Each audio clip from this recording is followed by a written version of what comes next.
علي يعتبر أن سجوده وعبادته ليست سجود في المحراب وعبادة في المسجد فحسب، بل علي يعبد الله في إيواء الأيتام وفي قضاء الحاجات وفي التخفيف عن المتعبين وفي إنجاز مهمة المحتاجين وفي إصلاح شأن الناس وفي الأمور العامة.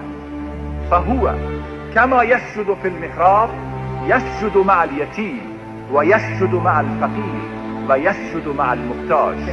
يرى أن الصلاة دون الاهتمام بأمور الناس، بإصلاح حاجات الناس، بإصلاح شؤون الناس، بإيواء الأيتام، بالسعي في بقاء الأمة عزيزة كريمة، ليست بصلاة، ولا تقبل صلاة من لا يهتم بشؤون الآخرين.